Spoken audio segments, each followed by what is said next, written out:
India ചരിത്രവുമായി ബന്ധപ്പെട്ട വിഷയങ്ങളിൽ ഇന്നത്തെ ടോപ്പിക് ആധുനിക ഇന്ത്യയിലെ പ്രശസ്ത വനിതകൾ. ആധുനിക ഇന്ത്യയിലെ പ്രശസ്ത വനിതകൾ. ആദ്യം ആനി ബസന്റ്. ഇന്ത്യൻ ദേശീയ പ്രസ്ഥാനത്തിന്റെ വന്ധ്യവയോധിക എന്നറിയപ്പെടുന്നത് ആനി ബസന്റിനെയാണ്. ഇന്ത്യൻ ദേശീയ പ്രസ്ഥാനത്തിന്റെ വന്ധ്യവയോധിക എന്നറിയപ്പെടുന്നത് ആനി ബസന്റിനെയാണ്. ഇന്ത്യൻ നാഷണൽ കോൺഗ്രസിന്റെ ആദ്യ വനിതാ പ്രസിഡന്റും ആനി ബസന്റാണ്. ഇന്ത്യൻ നാഷണൽ കോൺഗ്രസിന്റെ ആദ്യ വനിതാ പ്രസിഡന്റും ആനി ബസന്റാണ്. ആനി ബസന്റ് ഇന്ത്യൻ നാഷണൽ കോൺഗ്രസിന്റെ ആദ്യ വനിതാ പ്രസിഡന്റായ വർഷം 1917. 1917 ആനി ബസന്റ് ഇന്ത്യൻ നാഷണൽ കോൺഗ്രസിന്റെ ആദ്യ വനിതാ പ്രസിഡന്റായത്. സ്വാതന്ത്ര്യം ബ്രിട്ടന്റെ ഔദാര്യമല്ല, ഇന്ത്യയുടെ അവകാശമാണ് എന്ന് പ്രഖ്യാപിച്ച വനിതയാണ് ആനി ബസന്റ്. സ്വാതന്ത്ര്യം ബ്രിട്ടന്റെ ഔദാര്യമല്ല, ഇന്ത്യയുടെ അവകാശമാണ് എന്ന് പ്രഖ്യാപിച്ച വനിതയാണ് ആനി ബസന്റ്. 1886 ചെന്നൈക്കടുത്തുള്ള അടയാറിൽ ഇന്ത്യൻ തിയോസഫിക്കൽ സൊസൈറ്റി സ്ഥാപിച്ചത് ആനി ബസന്റാണ്. 1886 ചെന്നൈക്കടുത്തുള്ള അടയാറിൽ ഇന്ത്യൻ തിയോസഫിക്കൽ സൊസൈറ്റി സ്ഥാപിച്ചത് ആനി ബസന്റാണ്. ബനാറസിൽ സെൻട്രൽ ഹിന്ദു കോളേജ് സ്ഥാപിച്ചതും ആനി ബസന്റാണ്. ബനാറസിൽ സെൻട്രൽ ഹിന്ദു കോളേജ് സ്ഥാപിച്ചതും ആനി ബസന്റാണ്.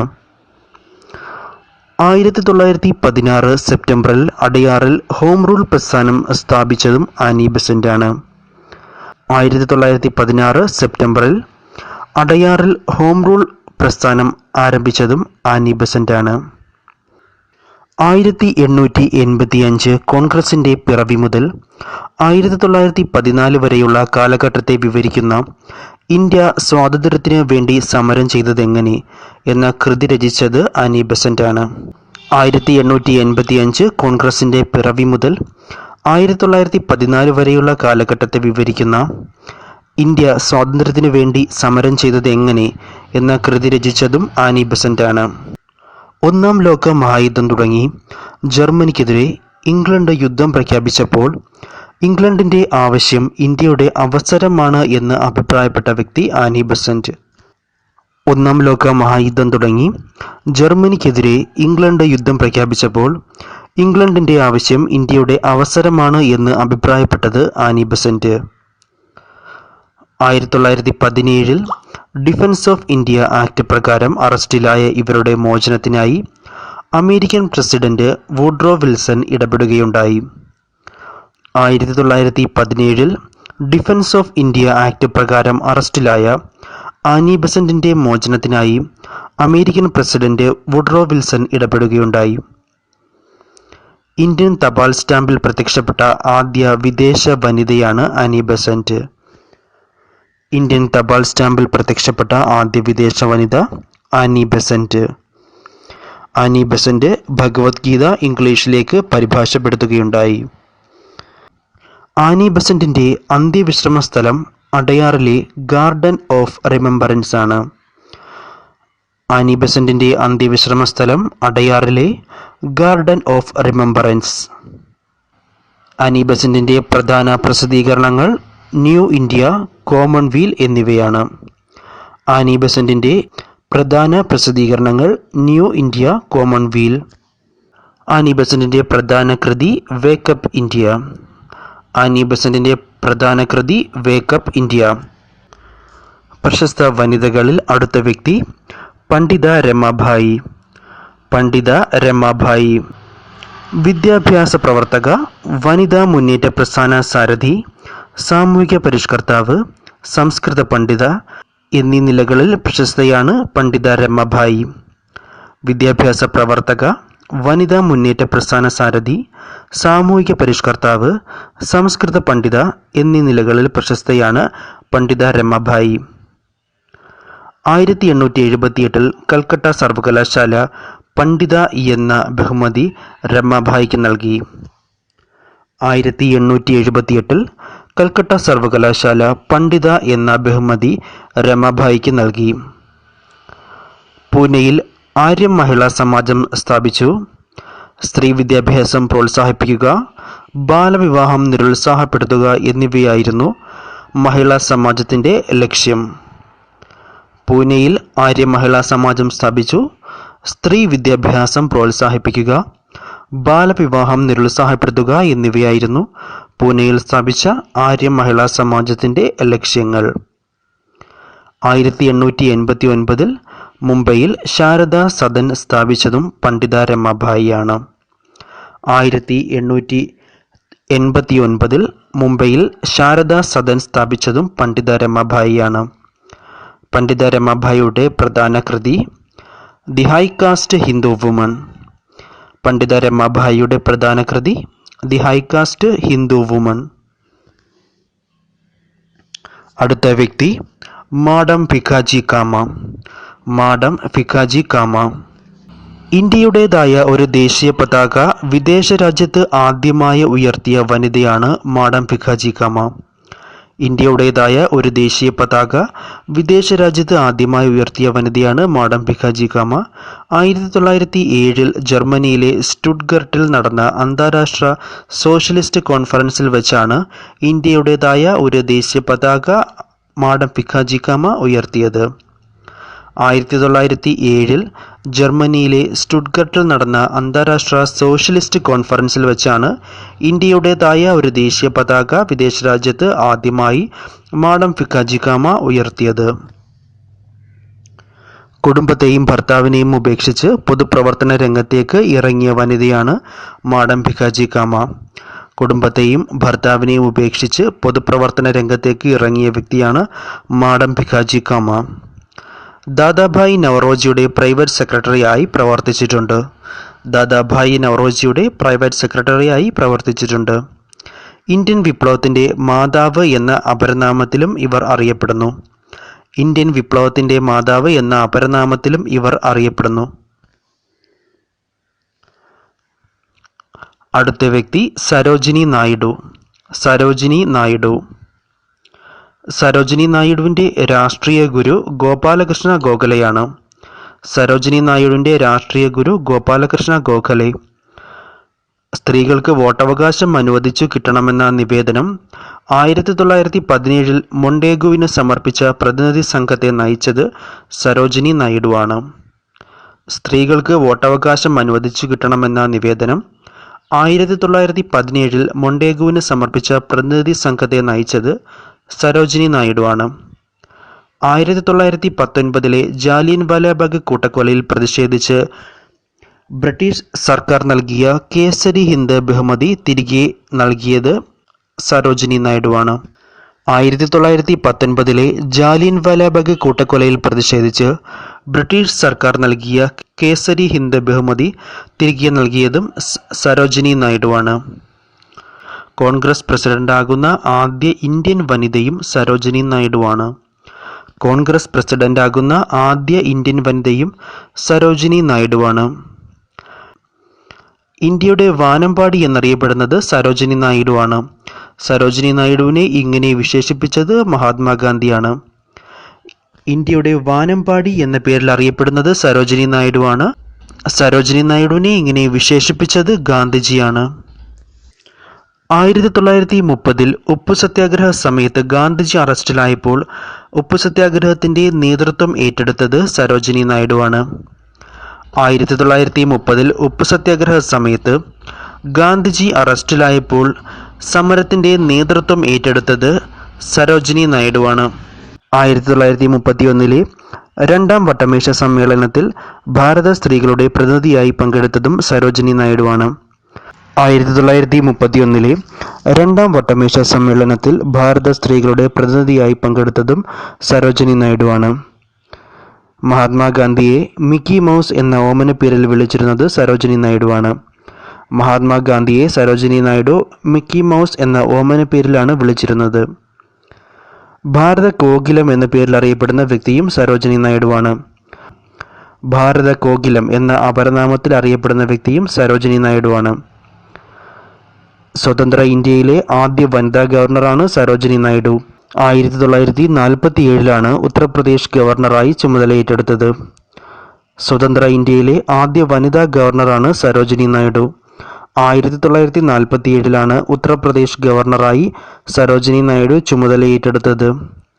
സരോജിനി നായിഡുവിൻ്റെ പ്രധാന രചനകൾ ദി ഗോൾഡൻ ത്രഷോൾഡ്, കാലമാം പക്ഷി അഥവാ ദി ബേർഡ് ഓഫ് ടൈം, ഒടിഞ്ഞ ചിറകുകൾ അഥവാ ദ ബ്രോക്കൺ വിങ്സ്. സരോജിനി നായിഡുവിൻ്റെ പ്രധാന രചനകൾ ദ ഗോൾഡൻ ത്രഷോൾഡ്, കാലമാം പക്ഷി അഥവാ ദ ബേർഡ് ഓഫ് ടൈം, ഒടിഞ്ഞ ചിറകുകൾ അഥവാ ദി ബ്രോക്കൺ വിങ്സ്. അടുത്തത് രാജ്കുമാരി അമൃത് കൗർ. രാജ്കുമാരി അമൃത് കൗർ സ്വതന്ത്ര ഇന്ത്യയിലെ ആദ്യ ആരോഗ്യവകുപ്പ് മന്ത്രിയാണ് രാജ്കുമാരി അമൃത് കൗർ. സ്വതന്ത്ര ഇന്ത്യയിലെ ആദ്യ ആരോഗ്യവകുപ്പ് മന്ത്രിയാണ് രാജ്കുമാരി അമൃത് കൗർ.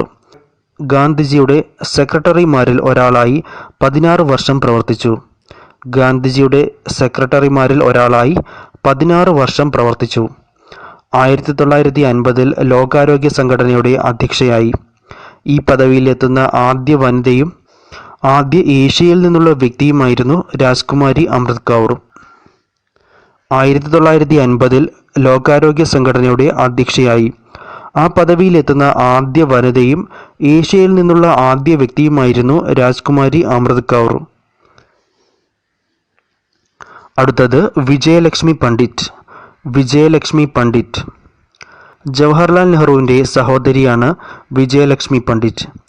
ജവഹർലാൽ നെഹ്റുവിൻ്റെ സഹോദരിയാണ് വിജയലക്ഷ്മി പണ്ഡിറ്റ്. വിജയലക്ഷ്മി സീതാറാം പണ്ഡിറ്റ് ദമ്പതികളുടെ മകളാണ് പ്രശസ്ത സാഹിത്യകാരിയായ നയൻതാര സെഹ്ഗാൾ. വിജയലക്ഷ്മി സീതാറാം പണ്ഡിറ്റ് ദമ്പതികളുടെ മകളാണ് പ്രശസ്ത സാഹിത്യകാരി നയൻതാര സെഹ്ഗാൾ. ഇന്ത്യയിൽ മന്ത്രിപദത്തിൽ എത്തിയ ആദ്യ വനിതയാണ് വിജയലക്ഷ്മി പണ്ഡിറ്റ്. 1937 യുണൈറ്റഡ് പ്രൊവിൻസസിൽ ഗ്രാമവികസനത്തിൻ്റെയും ആരോഗ്യ വകുപ്പിൻ്റെയും മന്ത്രിയായി ചുമതലയേറ്റു. ഇന്ത്യയിൽ മന്ത്രിപദത്തിൽ എത്തിയ ആദ്യ വനിതയാണ് വിജയലക്ഷ്മി പണ്ഡിറ്റ്. 1937 യുണൈറ്റഡ് പ്രൊവിൻസിൽ ഗ്രാമവികസനത്തിൻ്റെയും ആരോഗ്യ വകുപ്പിൻ്റെയും മന്ത്രിയായി ചുമതലയേറ്റെടുത്തു. അംബാസഡർ പദവി വഹിച്ച ആദ്യ ഇന്ത്യൻ വനിതയും വിജയലക്ഷ്മി പണ്ഡിറ്റാണ്. അംബാസഡർ പദവി വഹിച്ച ആദ്യ ഇന്ത്യൻ വനിതയും വിജയലക്ഷ്മി പണ്ഡിറ്റാണ്. 1947 സോവിയറ്റ് യൂണിയനിലേക്കുള്ള ഇന്ത്യയുടെ ആദ്യ പ്രതിനിധിയായിരുന്നു വിജയലക്ഷ്മി പണ്ഡിറ്റ്. 1947 സോവിയറ്റ് യൂണിയനിലേക്കുള്ള ഇന്ത്യയുടെ പ്രതിനിധിയായിരുന്നു Vijayalakshmi Pandit. Soviet Union, America, Ireland, Spain എന്നിവിടങ്ങളിൽ ഇന്ത്യയുടെ നയതന്ത്ര പ്രതിനിധിയായി പ്രവർത്തിച്ചിട്ടുണ്ട്. Soviet Union, America, Ireland, Spain എന്നിവിടങ്ങളിൽ ഇന്ത്യയുടെ പ്രതിനിധിയായി പ്രവർത്തിച്ചിട്ടുണ്ട്. 1953 ഐക്യരാഷ്ട്രസഭയുടെ ജനറൽ അസംബ്ലിയുടെ പ്രഥമ വനിതാ പ്രസിഡന്റായി തിരഞ്ഞെടുക്കപ്പെട്ടു. 1953 ഐക്യരാഷ്ട്രസഭയുടെ ജനറൽ അസംബ്ലിയുടെ പ്രഥമ വനിതാ പ്രസിഡന്റായി തിരഞ്ഞെടുക്കപ്പെട്ടു. അടുത്തത് സുചേത കൃപലാനി. സുചേത കൃപലാനി ഇന്ത്യൻ സംസ്ഥാനങ്ങളിൽ മുഖ്യമന്ത്രിയായ ആദ്യ വനിതയാണ് സുചേത കൃപലാനി. ഇന്ത്യൻ സംസ്ഥാനങ്ങളിൽ മുഖ്യമന്ത്രിയായ ആദ്യ വനിതയാണ് സുചേത കൃപലാനി. ഇന്ത്യ വിഭജന സമയത്തെ കലാപങ്ങൾ ശമിപ്പിക്കാൻ ഗാന്ധിജി നടത്തിയ ശ്രമങ്ങളിൽ പങ്കാളിയായി നവഖാലിയിലേക്ക് പോയ സംഘത്തിലുൾപ്പെട്ട വ്യക്തിയാണ് സുചേത കൃപലാനി. ഇന്ത്യ വിഭജന സമയത്തെ കലാപങ്ങൾ ശമിപ്പിക്കാൻ ഗാന്ധിജി നടത്തിയ ശ്രമങ്ങളിൽ പങ്കാളിയായി നവഖാലിയിലേക്ക് പോയ സംഘത്തിലുൾപ്പെട്ട വ്യക്തിയാണ് സുചേത കൃപലാനി. 1947 ഓഗസ്റ്റ് 15 കോൺസ്റ്റിറ്റ്യൂവൻ്റ് അസംബ്ലിയിലെ അധികാര കൈമാറ്റ വേളയിൽ വന്ദേമാതരം ആലപിച്ചതും സുചേത കൃപലാനിയാണ്. 1947 ഓഗസ്റ്റ് 15 കോൺസ്റ്റിറ്റ്യൂവൻ്റ് അസംബ്ലിയിലെ അധികാര കൈമാറ്റ വേളയിൽ വന്ദേമാതരം ആലപിച്ചതും സുചേത കൃപലാനിയാണ്. അടുത്ത വ്യക്തി ദുർഗാഭായി ദേശ്മുഖ്. ദുർഗാഭായി ദേശ്മുഖ് ആസൂത്രണ കമ്മീഷൻ അംഗമായ ആദ്യ വനിതയാണ് ദുർഗാഭായി ദേശ്മുഖ്. ആസൂത്രണ കമ്മീഷൻ അംഗമായ ആദ്യ വനിതയാണ് ദുർഗാഭായി ദേശ്മുഖ്. ആന്ധ്ര മഹിളാ സഭ എന്ന സംഘടന സ്ഥാപിച്ചതും ദുർഗാഭായി ദേശ്മുഖാണ്. ആന്ധ്ര മഹിളാ സഭ എന്ന സംഘടന സ്ഥാപിച്ചതും ദുർഗാഭായി ദേശ്മുഖാണ്. സ്ത്രീകളുടെ പുരോഗതിക്കായി പ്രവർത്തിക്കുന്ന സന്നദ്ധ സംഘടനകളെ പ്രോത്സാഹിപ്പിക്കുന്നതിന് സെൻട്രൽ സോഷ്യൽ വെൽഫെയർ ബോർഡ് ഏർപ്പെടുത്തിയ അവാർഡ് ദുർഗാഭായ് ദേശ്മുഖിൻ്റെ പേരിലാണ്. സ്ത്രീകളുടെ പുരോഗതിക്കായി പ്രവർത്തിക്കുന്ന സന്നദ്ധ സംഘടനകളെ പ്രോത്സാഹിപ്പിക്കുന്നതിനു വേണ്ടി സെൻട്രൽ സോഷ്യൽ വെൽഫെയർ ബോർഡ് ഏർപ്പെടുത്തിയ അവാർഡ് ദുർഗാഭായ് ദേശ്മുഖിൻ്റെ പേരിലാണ്. അടുത്ത വ്യക്തി അരുണ അസഫ് അലി. അരുണ അസഫ് അലി ക്വിറ്റ് ഇന്ത്യ സമരത്തിൽ സജീവമായി പങ്കെടുത്തതിനാൽ ക്വിറ്റ് ഇന്ത്യ സമരനായിക എന്ന പേരിൽ ഇവർ അറിയപ്പെടുന്നു. ക്വിറ്റ് ഇന്ത്യ സമരത്തിൽ സജീവമായി പങ്കെടുത്തതിനാൽ ക്വിറ്റ് ഇന്ത്യ സമരനായിക എന്ന പേരിൽ ഇവർ അറിയപ്പെടുന്നു. 1958 ഡൽഹിയിലെ ആദ്യ വനിതാ മേയറായി തിരഞ്ഞെടുക്കപ്പെട്ടതും അരുണ അസഫ് അലിയാണ്. 1958 ഡൽഹിയിലെ ആദ്യ വനിതാ മേയറായി തിരഞ്ഞെടുക്കപ്പെട്ടതും അരുണ അസഫ് അലിയാണ്. മരണാനന്തര ബഹുമതിയായി ഭാരതരത്ന ലഭിച്ച ആദ്യ വനിതയാണ് അരുണ അസഫ് അലി. മരണാനന്തര ബഹുമതിയായി ഭാരതരത്നം ലഭിച്ച ആദ്യ വനിതയാണ് അരുണ അസഫ് അലി. ഭാരതരത്ന ലഭിച്ചവരിൽ കമ്മ്യൂണിസ്റ്റ് ചായ്വ് ഉണ്ടായിരുന്ന ആദ്യ വ്യക്തിയാണ് അരുണ അസഫ് അലി. ഭാരതരത്ന ലഭിച്ചവരിൽ കമ്മ്യൂണിസ്റ്റ് ചായ്വ് ഉണ്ടായിരുന്ന ആദ്യ വ്യക്തിയാണ് അരുണ അസഫ് അലി. അടുത്തത് ഡോക്ടർ ലക്ഷ്മി സൈഗാൾ. ഡോക്ടർ ലക്ഷ്മി സൈഗാൾ ആനക്കര വടക്കടത്ത് തറവാട്ടിലെ അംഗമാണ് ഡോക്ടർ ലക്ഷ്മി സൈഗാൾ. ആനക്കര വടക്കടത്ത് തറവാട്ടിലെ അംഗമാണ് ഡോക്ടർ ലക്ഷ്മി സൈഗാൾ. അമ്മു സ്വാമിനാഥൻ്റെ മകളാണ് ലക്ഷ്മി സൈഗാൾ. അമ്മു സ്വാമിനാഥൻ്റെ മകളാണ് ലക്ഷ്മി സൈഗാൾ. നേതാജി സുഭാഷ് ചന്ദ്രബോസിൻ്റെ ഇന്ത്യൻ നാഷണൽ ആർമിയുടെ ഝാൻസി റെജിമെൻറ്റിൽ കമാൻഡിംഗ് ഓഫീസറായി നിയമിതയായ വ്യക്തിയാണ് ഡോക്ടർ ലക്ഷ്മി സൈഗാൾ. നേതാജി സുഭാഷ് ചന്ദ്രബോസിൻ്റെ ഇന്ത്യൻ നാഷണൽ ആർമിയുടെ ഝാൻസി റെജിമെൻറ്റിൽ കമാൻഡിംഗ് ഓഫീസറായി നിയമിതയായ വ്യക്തിയാണ് ഡോക്ടർ ലക്ഷ്മി സൈഗാൾ. നേതാജി രൂപം കൊടുത്ത ആസാദ് ഹിന്ദ് ഗവൺമെൻറ്റിലെ ഏക വനിതാ അംഗമായിരുന്നു ഇവർ. നേതാജി രൂപം കൊടുത്ത ആസാദ് ഹിന്ദ് ഗവൺമെൻറ്റിലെ ഏക വനിതാ അംഗമായിരുന്നു ഇവർ. 2002 പ്രസിഡന്റ് തിരഞ്ഞെടുപ്പിൽ ഇടതുപക്ഷത്തിൻ്റെ പൊതു സ്ഥാനാർത്ഥിയായി ഡോക്ടർ APJ അബ്ദുൽ കലാമിനെതിരെ മത്സരിച്ചു. 2002 പ്രസിഡന്റ് തിരഞ്ഞെടുപ്പിൽ ഇടതുപക്ഷത്തിൻ്റെ പൊതു സ്ഥാനാർത്ഥിയായി ഡോക്ടർ അബ്ദുൽ കലാമിനെതിരെ മത്സരിച്ചു. അടുത്ത വ്യക്തി സുശീല നയ്യാർ.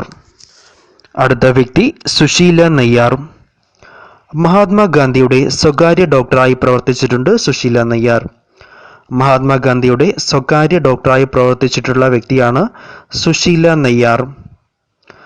ഗാന്ധിജി വധിക്കപ്പെട്ടപ്പോൾ 1944 ഗാന്ധിജിയെ വധിക്കാൻ ഗോഡ്സെ നടത്തിയ ശ്രമത്തെക്കുറിച്ച് തെളിവ് നൽകാൻ കപൂർ കമ്മീഷന് മുന്നിൽ ഹാജരായ വ്യക്തിയാണ് സുശീല നയ്യാർ. ഗാന്ധിജി വധിക്കപ്പെട്ട ശേഷം 1944 ഗാന്ധിജിയെ വധിക്കാൻ ഗോഡ്സെ നടത്തിയ ശ്രമത്തെക്കുറിച്ച് തെളിവ് നൽകാൻ കപൂർ കമ്മീഷന് മുന്നിൽ ഹാജരായ വ്യക്തിയാണ് സുശീല നയ്യാർ. ഇവർ ഇന്ത്യയുടെ ആരോഗ്യമന്ത്രിയായും പ്രവർത്തിച്ചിട്ടുണ്ട്. ഇന്ത്യയുടെ ആരോഗ്യമന്ത്രിയായി പ്രവർത്തിച്ചിട്ടുള്ള വ്യക്തി കൂടിയാണ് സുശീല നയ്യാർ. അടുത്തത് ഉഷ മേത്ത. ഉഷ മേത്ത 1942 ക്വിറ്റ് ഇന്ത്യ സമരകാലത്ത് സീക്രട്ട് കോൺഗ്രസ് റേഡിയോ എന്ന സംരംഭം രഹസ്യമായി സംഘടിപ്പിച്ചത് ഉഷ മേത്തയുടെ നേതൃത്വത്തിലാണ്. 1942 ക്വിറ്റ് ഇന്ത്യ സമരകാലത്ത് സീക്രട്ട് കോൺഗ്രസ് റേഡിയോ എന്ന സംരംഭം രഹസ്യമായി സംഘടിപ്പിച്ചത് ഉഷ മേത്തയുടെ നേതൃത്വത്തിലാണ്. 1946 മൊറാർജി ദേശായി ബോംബെ സംസ്ഥാനത്ത് ആഭ്യന്തരമന്ത്രിയായപ്പോൾ ജയിൽ മോചിതയാക്കിയ ആദ്യ രാഷ്ട്രീയ തടവുകാരി കൂടിയാണ് ഉഷ മേത്ത.